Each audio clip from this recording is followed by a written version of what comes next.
गिरा, मुझे संभाल मेरे खुदा। सहारा मुझको चाहिए, सहारा दे दे खुदा। Hallelujah, hallelujah. Hallelujah, hallelujah, hallelujah. बहुत ही सुंदर भजन गाकर प्रभु को महिमा कर रहे थे पास्टर हरिंदर मंडल जी। आपको धन्यवाद देते हैं। जय मसीह की। अब समय है हमारे बीच में प्रभु के प्रिय दासी, अच्छे दासी शशि हरि जी उपस्थित हैं। शशि हरि के मुखांतर से हम सुनना चाहते हैं वो संदेश को जो यीशु आज हमको सिखाना चाहता है, सुनाना चाहता है। शशि हरि, आपका स्वागत है। आप आइए, अच्छे से संदेश को हमारे बीच प्रस्तुत करेंगे। शशि हरि। जी सर, सभी को जय मसीह। परमेश्वर का बहुत आयत से धन्यवाद हो कि परमेश्वर ने सुंदर मौका हमें दिया। आइए छोटा सा प्रार्थना निवेदन करते हैं।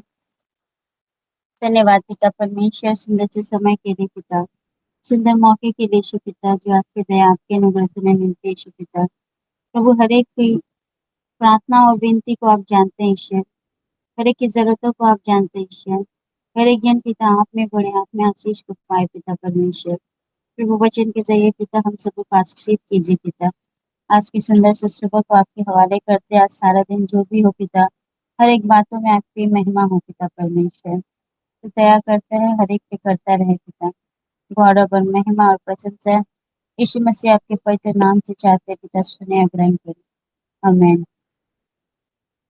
हम परमेश्वर को बहुत आयत से धन्यवाद देते हैं, क्योंकि हम आज ये बोलना चाहते हैं कि हमारे जो मसीह जीवन है, और हम मसीह जीवन में हमें सबसे ज्यादा क्या करने की अगर जरूरत है, ये सवाल अगर हम लोग करते हैं कि अगर हम लोग मसीह में हैं तो सबसे ज्यादा हमें क्या करने की जरूरत है, इस बात को अगर बोलते हैं या पूछते हैं किसी से सवाल में, वो चर्च में हो या अगर हम लोग संडे स्कूल में है, या फिर चलिए किसी विश्वासियों के बीच में अगर करते हैं इस सवाल को, तो जवाब यही होता है कि हमें प्रार्थना करना है और विश्वास करना है। क्योंकि सबसे ज्यादा क्या है, मसीह में हम लोग यही करते हैं कि हम प्रार्थना और विश्वास करें। पर क्या ये सच है? तो हम लोग तो प्रार्थना भी करते हैं, जितने मसीह लोग हैं हम लोग तो प्रार्थना भी करते हैं और प्रभु यीशु मसीह पर विश्वास भी करते हैं। यहाँ अगर किसी को भी बोला जाए कि आप प्रार्थना करते हैं, तो हर एक जन कहेगा कि हाँ हम प्रार्थना करते हैं। क्या आप प्रभु यीशु मसीह पे विश्वास करते हैं? ये हाँ, मसीह पे विश्वास करते हैं तभी तो जुड़ते हैं प्रार्थना में। फिर भी अगर देखा जाए तो क्यों हम विश्वासी लोग जो है निराश और मन में बड़ा व्याकुल रहते हैं, हम लोग बड़ा ही अशांत रहते हैं इन सारी बातों को जानने के बाद भी कि हमें मसीह यीशु पर विश्वास करना है और हमें हर एक दिन प्रार्थना करना है। ये करते हुए भी हम मसीह लोग क्या करते हैं, मन में व्याकुल रहते हैं, अशांत रहते हैं और बड़ा निराश जीवन जीते हैं। लेकिन हम लोग एक वचन को देखेंगे जहाँ पर परमेश्वर हमें कुछ बताना चाहता है। हम लोग देखेंगे इम्रिया 29:11 तो हम लोग पढ़ेंगे। लोग वचन देखेंगे इम्रिया 29:11 को।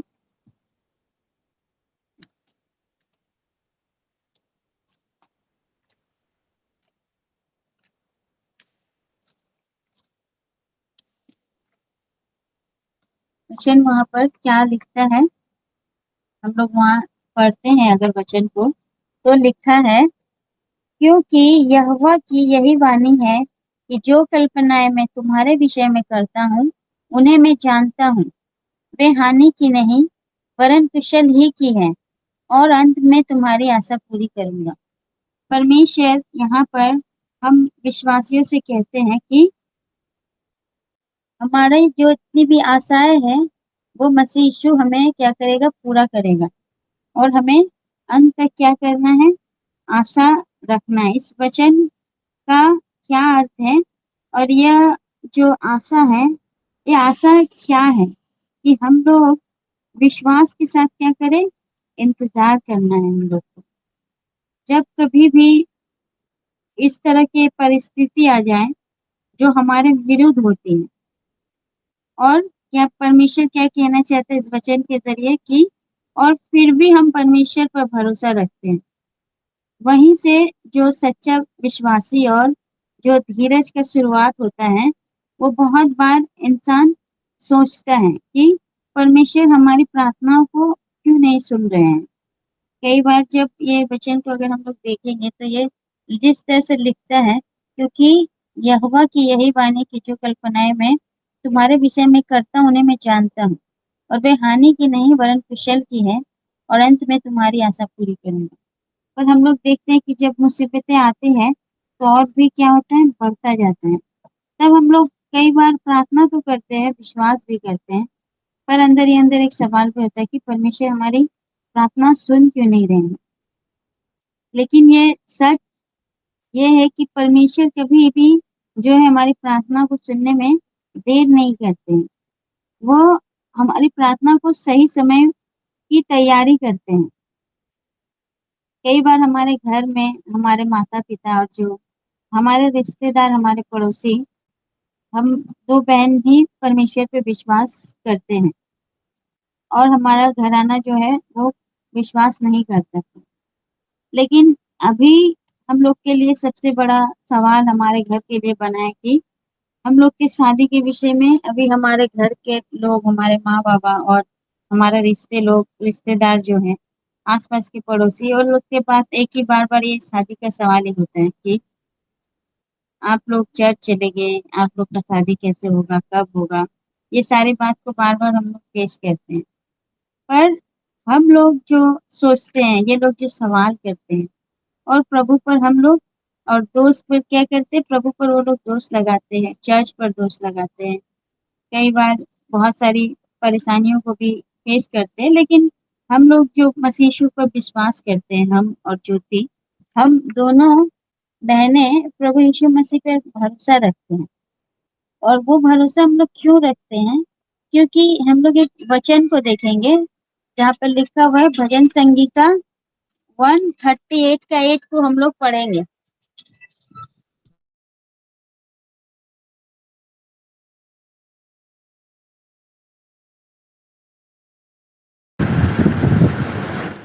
पास्टर हरिंदर मंडल जी पढ़िए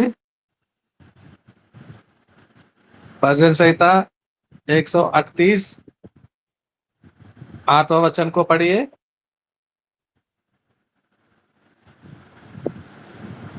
यहोवा मेरे लिए सब कुछ पूरा करेगा। हे यहोवा, तेरी करुणा सदा की है, तू अपने हाथों के कार्यों को त्याग ना दे। हम ईश्वर को बहुत आयत से धन्यवाद देते हैं कि हम जानते हैं कि हमारा भरोसा परमेश्वर पर है, और वचन में ये लिखा हुआ है कि परमेश्वर मेरे लिए सब कुछ पूरा करेगा। इसीलिए हमें किसी बात की चिंता नहीं करनी है। हमें क्या करना है, हम विश्वासियों को हमेशा धीरज के साथ, धैर्य के साथ विश्वास करना है कि प्रभु हमारे लिए सब कुछ पूरा करेगा। हमें इतना चिंता करने की जरूरत नहीं है। बाइबल में हम लोग ने सबने पढ़ा है इब्राहिम के बारे में। इब्राहिम ने परमेश्वर का जो प्रतिज्ञा था, जो परमेश्वर ने इब्राहिम के साथ प्रतिज्ञा किया, उसको पूरा होते हुए देखने के लिए वो कई वर्षों तक इंतजार किया।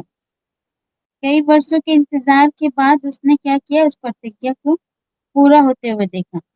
और अगर हम लोग यूसुफ के जीवन को देखें तो वो इंसान के बारे में हम लोग जानते हैं कि वो स्वप्न देखता था, वो स्वप्नदर्शी था, वो बहुत सारे सपने देखता था। लेकिन अगर उस जगह को जब हम लोग पढ़ते हैं, तब हम लोग देखते हैं कि यूसुफ को भी अपने स्वप्न को जो पूरा होने के लिए पहले बहुत सारे चीजों से गुजरना पड़ा। वो सारा चीज क्या था, उस तो धोखा से गुजरा जो उसके भाई ने दिया। फिर वो गुलामी से गुजरा जब उसको बेच दिया गया। फिर वो जेल में चला गया जब कोई अन्याय नहीं किया, जेल गया और ये सब का क्या किया, वो सामना किया।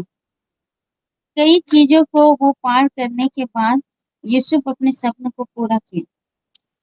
और अगर हम बाइबल में कई ऐसे लोग हैं जिसके जरिए हम लोग जान पाएंगे कि परमेश्वर किस तरह से अपने जितने भी विश्वासी या उसके संतान होते हैं, किस तरह से उनके जीवन में सारी चीजों को पूरा करते हैं।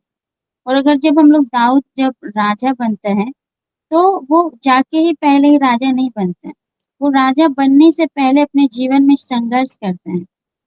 एक लंबा संघर्ष उसके जीवन में चलता है। इन सब का जो जीवन है इसमें एक बात जो है वो समान था।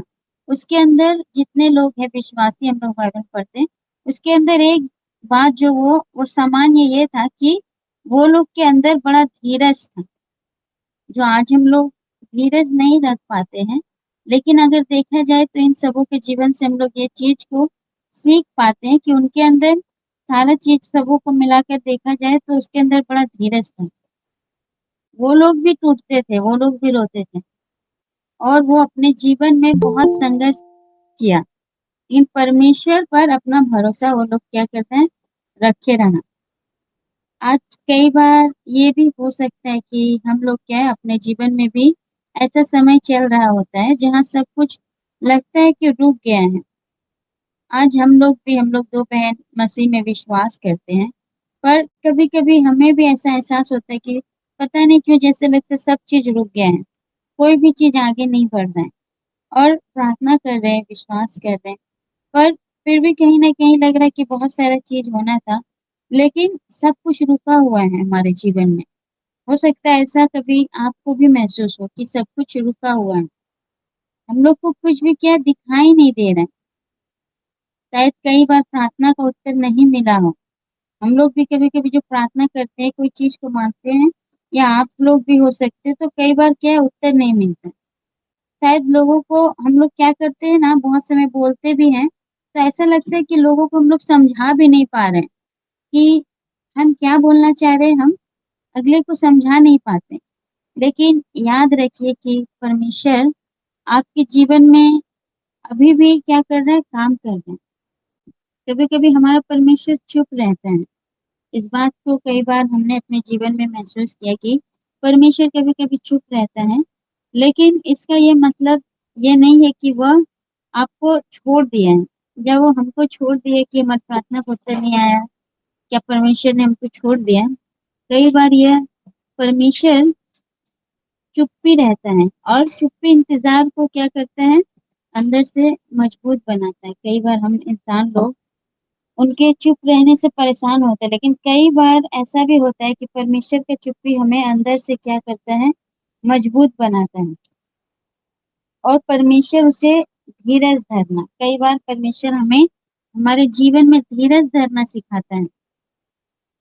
तब वो जो इंसान है जब वो धीरज धरना सीख जाता है, तब वो परिस्थितियों से नहीं पर परमेश्वर के वचन और वादों में जीना शुरू करता है। जिस तरह से हमने बताया कि एक लंबा समय हम लोग भी परमेश्वर की हर एक चीजों के आशीष के लिए हम लोग क्या इंतजार कर रहे हैं, लेकिन धीरज धरते धरते हुए क्या हुए, हम लोग परिस्थितियों पर अब हम लोग विश्वास नहीं करते जो दिख रहा है आंखों के सामने, लेकिन अब हम लोग परमेश्वर पर विश्वास करते हैं।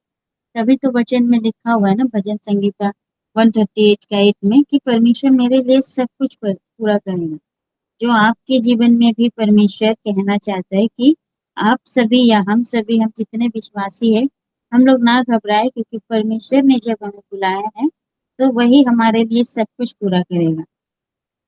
जब ऐसा धीरज हमारे अंदर आ जाता है तब हम लोग परमेश्वर के जो वचन लिखा हुआ है उस पर विश्वास करते हैं और उसके वादों में क्या करते हैं, जीना शुरू कर देते हैं। कई प्रतिज्ञा परमेश्वर का जो है, हर एक दिन जो यहाँ पर प्रतिज्ञा वचन को पढ़ा जाता है, ये प्रतिज्ञा का वचन जो है हमारे लिए क्या है, विश्वास को और आशा को जगाता है।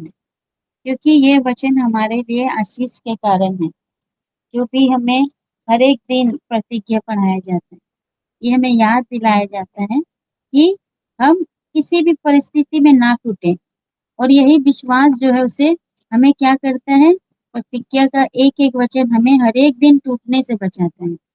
इसलिए यदि कोई भी अगर यहाँ है या हमारे बीच में विश्वासी जन, तो आज अपना मन में क्या है, हम लोग हार कभी नहीं मान, हम लोग हार नहीं माने। तो इस बात को हम लोग याद रखिए कि परमेश्वर क्या है, हर वक्त हम लोग के साथ है। उनका वचन हमें हमें हर वक्त सिखाता है कि वो हमारे साथ रहते हैं और हमें क्या करना है, धीरज और विश्वास के साथ उसके आगे आना है। जब हम इंसान संघर्ष से लगातार गुजरते हैं, तब हमारे मन में बहुत से सवाल उठने लगते हैं कि परमेश्वर आखिर हमारी प्रार्थना को उत्तर कब देंगे। ये सबसे पहला सवाल हमारे अंदर होता है कि आखिर परमेश्वर से जो हम इतने सारे प्रार्थनाएं कर रहे हैं, बहुत सारे सवाल अंदर है, तो हमारे जवाब कब आएंगे। और जब देरी होती है, तब धीरे धीरे क्या है, इंसान का अंदर निराशा आने लगता है कि जितने भी हम लोग विश्वासी, हम लोग पहले पहले तो बहुत अच्छा विश्वास करते हैं, लेकिन कुछ समय बाद हम लोग के अंदर अगर कुछ बातों को परमेश्वर पूरी होने में देरी करते हैं, तब हम लोग क्या करते हैं ना, हो सकता है हम लोग किसी को बताते नहीं, लेकिन हम लोग धीरे धीरे क्या है, उदास होने लगते हैं। कई बार हम लोग बाहर से जो है इंसान सामान्य नजर आता है कि कोई बात नहीं, ये विश्वासी है, इसके अंदर बहुत अच्छा विश्वास है, लेकिन भीतर ही भीतर वो जो क्या है ना, कुछ विश्वासी जो है वो टूट जाते हैं। कई बार तो ऐसा भी होता है कि कई विश्वासी परमेश्वर के मार्ग से भी दूर चले जाते हैं। और जब हम लोग टूट रहे होते हैं, तो हमें परमेश्वर से दूर नहीं जाना है, क्योंकि यही वो समय होता है जब हमारा धीरज जो है वो असली परीक्षा शुरू होता है। हर एक विश्वासियों को हमारे अंदर ये जरूरी है कि जब परिस्थिति या फिर परीक्षा कुछ जीवन में ऐसा आए, तब हम लोग परमेश्वर से दूर ना जाएं। वही समय है परीक्षा का और एक विश्वासी का, कि हम इसी समय में क्या है, मसीह के लिए बहुत कठिन हो जाता है जब कोई परेशानी अपने पर्सनल जीवन में हो या बहुत सारे बातों को लेके एक विश्वासी परेशान रहता है। लेकिन मसीह का वचन हमें धीरज के साथ क्या है, हर एक कठिन परिस्थिति में खड़ा रहना सिखाता है। क्योंकि हमारी जो मसीह लोग की परेशानी ये है कि हम लोग सब कुछ जो अपना जीवन में तुरंत देखना चाहते हैं। अगर हम लोग कोई मेहनत करेंगे तो तुरंत परिणाम देखना चाहते हैं, और अगर हम लोग प्रार्थना कर रहे हैं तो तुरंत आशीष मिले। लेकिन परमेश्वर का काम करने का तरीका बिल्कुल अलग है। वो पहले इंसान के हृदय को पूरा तैयार करते हैं, फिर उसकी परिस्थिति को बदलते हैं। वो कई बार ऐसा भी काम करता है कि हम अपनी समस्या को देखते हैं, लेकिन परमेश्वर हमारे भविष्य को देखते हैं। जिस जैसे अगर हम लोग बहुत समय जो परेशानी को सोचते रहते हैं, लेकिन हमारा वचन हमें संभालता है। और हम लोग अगर देखेंगे इम्रिया का 33:3 को देखेंगे हम लोग वचन में, इम्रिया 33:3 क्या कहता है परमेश्वर हमसे।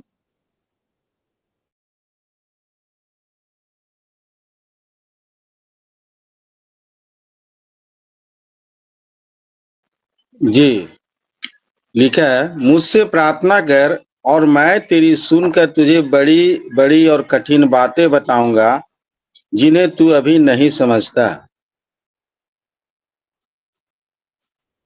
जी, परमेश्वर का धन्यवाद हो कि परमेश्वर हम लोग से चाहता है कि हम लोग क्या करें, उनसे यह जो लिखा है यहाँ पर कि प्रार्थना करें तुझे सुनकर बड़ी बड़ी और कठिन बातें।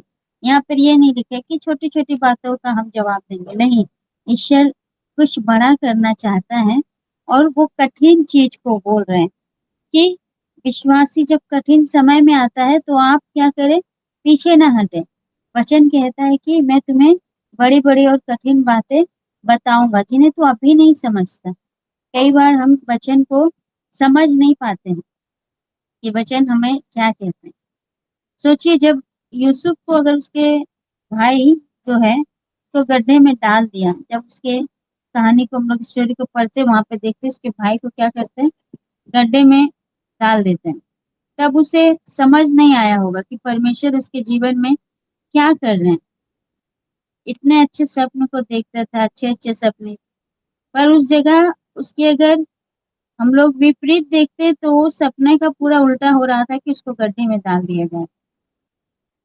जब यूसुफ गुलामी में गुलाम बनाकर बेच दिया गया, तब सब कुछ अन्याय लग रहा होगा कि हम अपने जीवन में हमेशा ईश्वर को धन्यवाद देते, उसके सपन को देखते हैं और हम बताते हैं, पर ये तो मेरे साथ दिन ब दिन क्या हो रहा है, अन्याय हो रहा है। पहले गड्ढे में फेंक दिया, फिर हम लोग देखते हैं क्या है कि उसको साथ अन्याय हो रहा है, उसको बेच दिया गया। लेकिन हमारा जो परमेश्वर है, वो लोग क्या कर रहे हैं, हर एक परिस्थिति में काम कर रहा होता है। और अगर हम लोग देखें तो यूसुफ क्या है, अगर तुरंत अपने सपनों का अगर सपने तक पहुंच जाता, तब वो इतना मजबूत नहीं बन पाता। यूसुफ के जीवन को देखेंगे तो उसके जीवन में बहुत सारा घटना चल रहा था। वो जेल में भी डाल दिया गया उस काम के लिए जो उन्होंने किया ही नहीं था। लेकिन सोचिए, जो उस घड़ी उस पर दोष लगाया गया है पोतीपोर की पत्नी के साथ, तो फिर वो उस जगह पे उसका नाम कितना खराब हुआ होगा कि राजा उसको क्या करता था, सारी चीजें उसके हाथ में सौंप दिया, फिर भी उसने क्या किया, रानी के ऊपर अपना गंदा नजर रखा। लेकिन ईश्वर जानता है, यूसुफ जानता था कि उसने वो गुनाह नहीं किया है। फिर उसको जेल डाल दिया गया। लेकिन अगर देखा जाए तो यूसुफ टूट जाता, लेकिन परमेश्वर से गिरस के साथ कुछ सिखाना चाहता था। अगर वो सपने देखते देखते अगर उसके सपने को एक बार में ही सच देख लेता, तो यूसुफ इतना मजबूत नहीं बन पाता और धीरज उसके जीवन में जगह भी नहीं ले पाता। परमेश्वर जो है, उसको अच्छा एक जगह पहुंचाना चाह रहा था, सारे जीवन की सारी परिस्थितियों को सिखाते हुए। और इसीलिए उसके जीवन में परीक्षा जो है वो बहुत जरूरी था। आज हम में से कई लोग इस गड्ढे से गुजर रहे हैं। कई बार हम लोग का जिंदगी में भी ऐसा है, गड्ढे जैसा ही माहौल होता है, पर हम नहीं जानते आपके परिस्थितियों को। हो सकता है कई विश्वासियों के बीच में हम लोग जाते हैं, यहाँ पे हम लोग सभी परिवार उपस्थित है, तो हम लोग नहीं जानते, या विशेष करके हम नहीं जानते आपकी परिस्थिति क्या है। पर कहीं ना कहीं किसी का जो क्या होता है, परिवार टूट रहा होता है, तो कई बार क्या है, आर्थिक तनाव होता है हम लोग के बीच में और हम लोग परेशान होते हैं। कभी कभी हम लोग, बहुत सारे लोग अपने बीमारी से संघर्ष करते हैं, संघर्ष कर रहे थे हम लोग। अगर बाहर से तो मुस्कुराते हैं, लेकिन अगर हम लोग रात को कई बार वचन पढ़ते हैं तो रोते हैं अपने परिस्थितियों के लिए कि परमेश्वर, क्या हमें आप भूल गए हैं। सब कुछ हम लोग बता नहीं पाते, लेकिन जो सब कुछ है वो हम लोग परमेश्वर से बोलते हैं कि सब कुछ हमारे विरुद्ध में हो रहा है परमेश्वर, और फिर भी हम क्या करते हैं, परमेश्वर पर भरोसा रखते हैं। यह याद रखिए कि अंधेरे के बाद प्रकाश दिखाई देता है, ऐसा हमारे वचन का जो विश्वासी हम लोग जानते हैं कि आज आप कुछ भी समझ नहीं पा रहे हैं। हो सकता है जिंदगी के कई परेशानियों में, हो सकता है हम लोग कुछ समझ नहीं पा रहे, और ऐसे ही समय में कई विश्वासी क्या है, खो जाते हैं। वो दूसरे को बदला हुआ देखते हैं जब, पर उसका जीवन रुका हुआ लगता है। जब किसी को हम लोग और बढ़ते हुए उसके जीवन में देखते हैं, तो हम लोग को लगता है कि हम लोग का जो जीवन क्यों ऐसे रुका हुआ है। लेकिन परमेश्वर हर एक व्यक्ति के लिए क्या है, जैसे हम लोगों ने लिखा, जब हम लोग पढ़ते हैं कि परमेश्वर हर एक इंसान के लिए अलग अलग योजना बना के रखे हुए। हो सकता है कि किसी की जो यात्रा लंबी भी होती है, कई विश्वासी कई सालों से परमेश्वर के ऊपर विश्वास करते हैं। हो सकता है कोई एक विषय को लेकर वो प्रार्थना कर रहे हैं, पर वो पूरा नहीं हो रहा है, वो यात्रा उसका बहुत लंबा है, और वो बहुत लंबा सफर को तय कर रहे हैं, विश्वास में बने हुए हैं, और अभी भी परमेश्वर पर विश्वास करते हैं कि परमेश्वर मेरी प्रार्थना को सुनेगा। किसी भी छोटी बात है अगर, इसलिए दूसरे को क्या है, हम लोगों को नहीं देखना है। कभी कभी हम लोग निराश जो होते हैं, हमें निराश नहीं होना है, क्योंकि परमेश्वर हमेशा हम लोग के साथ है, और परमेश्वर क्या है, हमारे जीवन के लिए कुछ तैयार कर रहे हैं, और वो सही समय पर ही हमारे जीवन में आएगा। अगर हम लोग हार मानेंगे, अगर हम लोग इंतजार कर रहे हैं, तो ये याद रखिए, किसी भी विश्वासियों का इंतजार करना व्यर्थ नहीं है, वो बेकार नहीं है। आपका एक एक प्रार्थना परमेश्वर के आगे बड़ा कीमती है। और ये हमेशा हम लोग को याद रखना है कि परमेश्वर हम लोगों से बहुतायत से प्रेम करते हैं और वो हमारे जीवन में क्या है, पूरा भी करने के लिए सोचते हैं। इसीलिए हम लोग जो वचन को हम लोगों ने पढ़ा पहले में, इब्रिया 29:11 में जो लिखा हुआ है, वो हम विश्वासियों के लिए है। हम लोग पढ़ेंगे फिर से इब्रिया 29:11 को।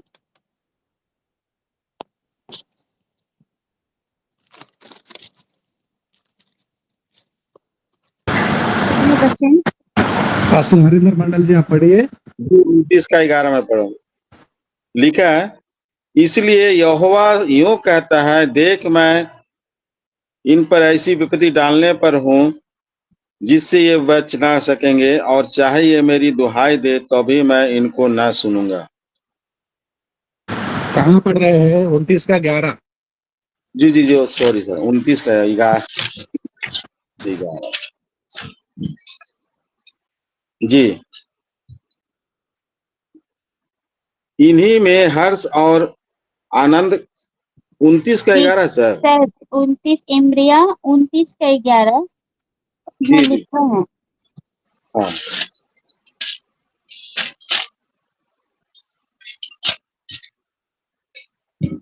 जी।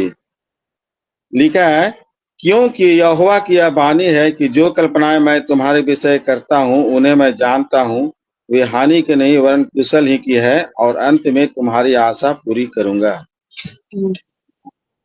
ईश्वर का धन्यवाद है। ये वचन कहता है कि हम अंत में तुम्हारी आशा पूरी करूंगा, और हमें अंत तक परमेश्वर कहना चाहता है कि हम विश्वास तो करते ही हैं, प्रार्थना करते हैं, लेकिन इन सब के साथ जरूरी है कि हम लोग धीरज भी धरें, और धीरज के साथ क्या है, प्रार्थना करें और विश्वास करें, क्योंकि परमेश्वर हम सभी से प्यार करता है और वो कभी भी नहीं चाहता कि हम लोग क्या है, परिस्थितियों को देखकर परमेश्वर से दूर हो जाएं। हमारे जीवनों में कई परेशानियों को देखकर हम लोग परमेश्वर से दूर हो जाएं। परमेश्वर ऐसा कभी नहीं चाहता। हमेशा परमेश्वर अपने पास हम लोगों को बुलाता है। जिस तरह से हम लोग अगर पतरस को देखते हैं, उस रात जब वो परमेश्वर जो है यीशु मसीह पानी पे चल रहा था, तब पतरस देख कर उन्होंने क्या किया, प्रभु मैं भी आना चाहता। तो परमेश्वर ने पतरस को कहा कि आने की इजाजत दी, और जब पतरस पानी में चल रहा था तो वो सोच भी नहीं पाया कि वो पानी में चल पाएगा, और वो चल रहा था।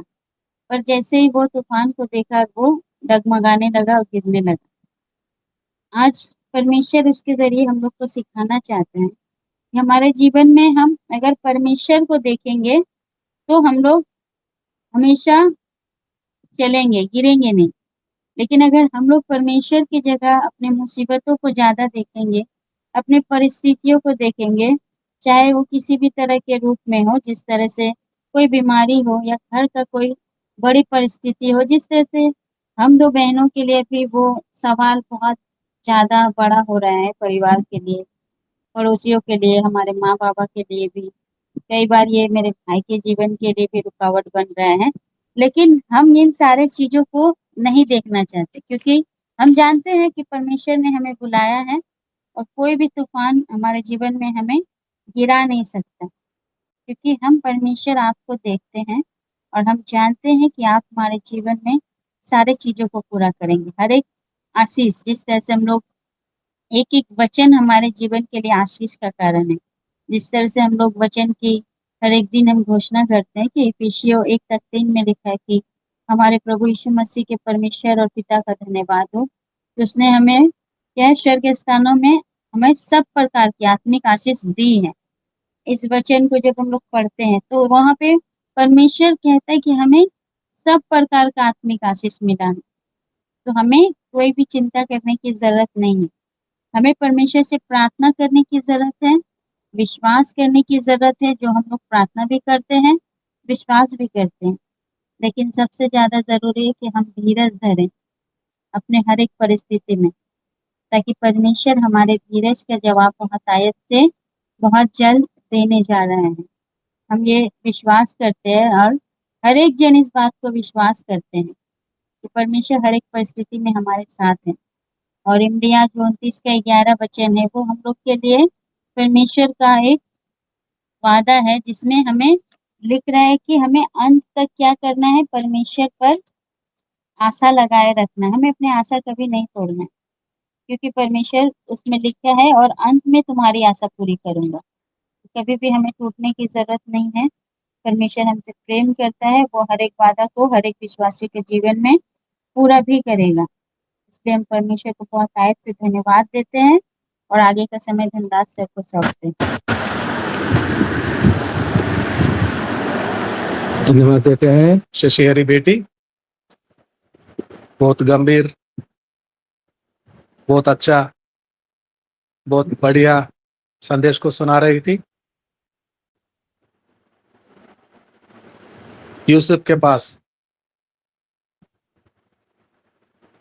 देखा जाए 13 साल लग गया मिस्र देश में राजा के समान वो अधिकार पाने के लिए। पूरा 13 साल बहुत सा लंबा समय होता है। साल में 12 महीने होते हैं, साल में 52 हफ्ते होते हैं, साल में 360 दिन होते हैं। 13 साल हमारा मूल पुरुष 25 साल इसहाक को देने के लिए परमेश्वर चाहते तो अगला साल ही देता था, एक साल में बच्चा देता था, क्योंकि परमेश्वर सब कुछ कर सकता है। अगले साल बच्चा दे सकता था, 25 साल लग गया। और यिर्मयाह 29 का 11 में पढ़ते हैं, अंत में पूरे 70 साल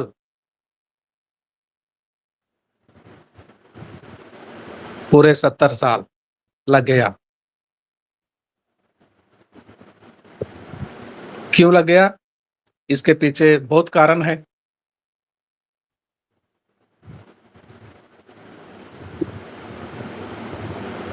सुंदर सा संदेश सुनाने के लिए शशि हरी आपको एक बार फिर धन्यवाद देते हैं। अब साजन कोशिश सर से निवेदन करते हैं, 13 साल और 25 साल और 70 साल क्यों वादा प्रतिज्ञा निभाने के लिए परमेश्वर असमर्थ था? सामर्थ्य था। इस विषय पर खुलासा करेंगे। साजन कोशिश सर सामने आएंगे। साजन कोशिश sir. Praise the Lord, praise the Lord. धन्यवाद प्रभु। दासी ने गंभीर बातों को समझाया, चिताया, बताया और उन बातों का उल्लेख भी कर दिखाया कि ऐसी बहुत सी बातें हैं जिनको हम अभी नहीं समझते। हम उम्र के किसी भी दहलीज में हों, साफ वचन ये बोलता है कि जिन्हें हम अब तक नहीं जानते वो मैं तुम्हें बताने पर, वो मैं तुम्हें दिखाने पर।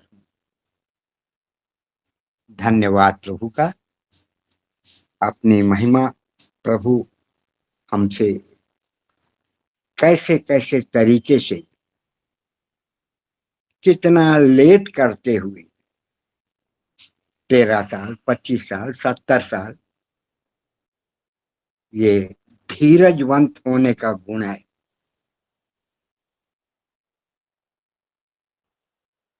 प्रभु चाहता तो क्रूस ना झेलता ना, लकड़ी की काठी और उस क्रूस पर अपने मृत्यु को सह लिया ताकि एकमात्र और जीवित परमेश्वर, जीवित खुदा, जिसका उदाहरण और जिसकी भविष्यवाणी पूर्तिकरण कर पाए, एक ही हमारा प्रभु है, वो है जिंदा यीशु मसीह। अगर वो वैसे ही मृत्यु की कौर में ना जाकर जीवित बना रहता तो ये बातें पूर्ण नहीं होती।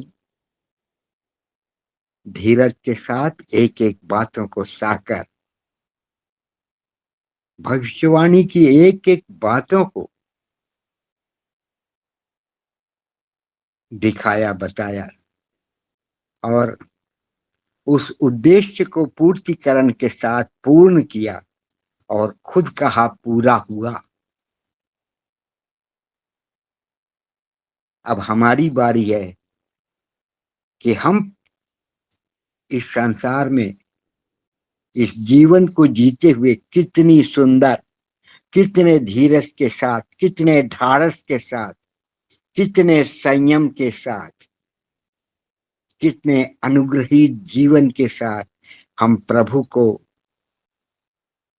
अपनी महिमा दे पाते और हम धीरज के साथ, संयम के साथ प्रभु के उस ओर आ पाते कि प्रभु को भाते हुए हो पाए और उस उम्मीद को जो उसने हमसे जताई, बंधाई और रखी है कि हम करें,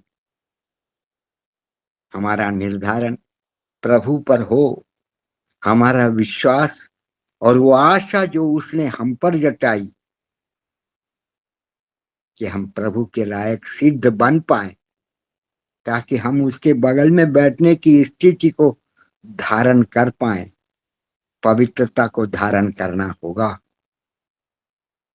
और कितनी पवित्रता, ये असीम बात है। पवित्रता की दहलीज, एक एक सीढ़ी हमें समझाई गई है, जताई गई, बताई गई है। काश उस ओर हम मुड़े, फिरें और चलें। धन्यवाद प्रभु। ये जो धीरज और विश्वास की बात है, बहुत संयम मांगती है, बहुत संघर्ष, और उस प्रभु के सामीप्यता में बने रहने के लिए परम शुद्ध और परम पवित्र होकर ही प्रभु हमसे उन आशीषों को चाहता है।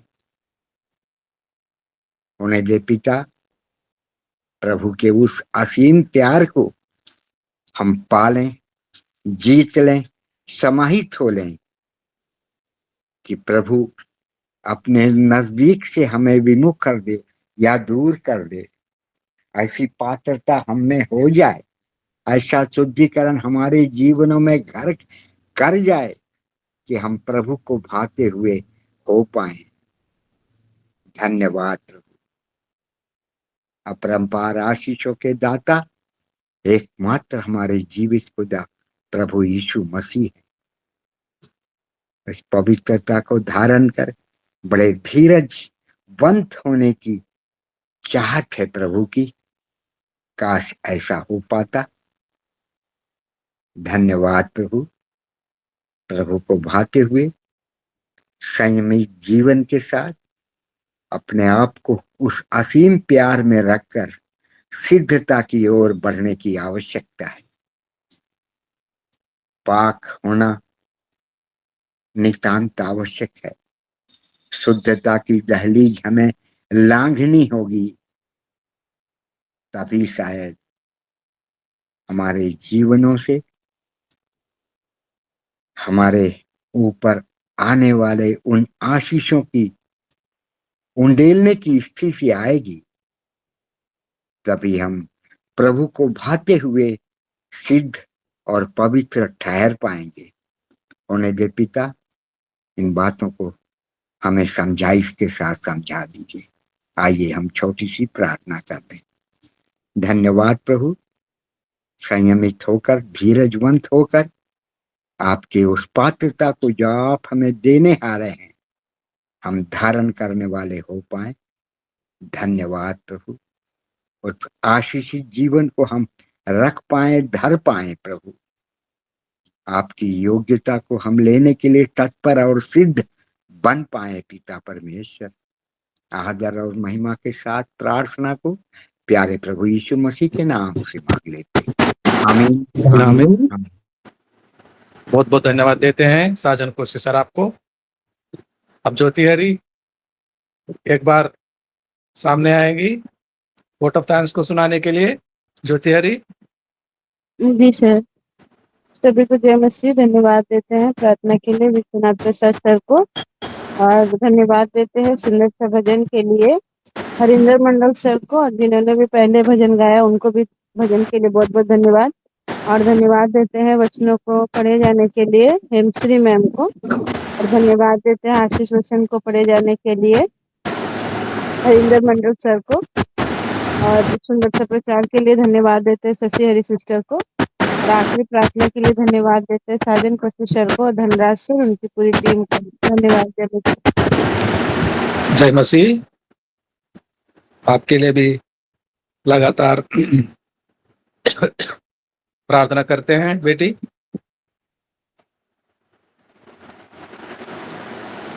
पास्टर विश्वनाथ प्रसाद जी से निवेदन करते हैं, आखिरी आशीषों को सुनाएंगे पास्टर विश्वनाथ प्रसाद जी। अब हमारा प्रभु यीशु मसीह का प्रेम, परमेश्वर पिता का अनुग्रह, आशीष, अभिषेक, पवित्र आत्मा की संगति, सहभागिता संसार भर के प्रियजनों के साथ प्रभु के अगले लौट आने तक शांति, आनंद, प्रेम हर एको के साथ संगति बनी रहे। आमीन आमीन आमीन आमीन आमीन आमीन। जय मसीह। जय मसीह। जय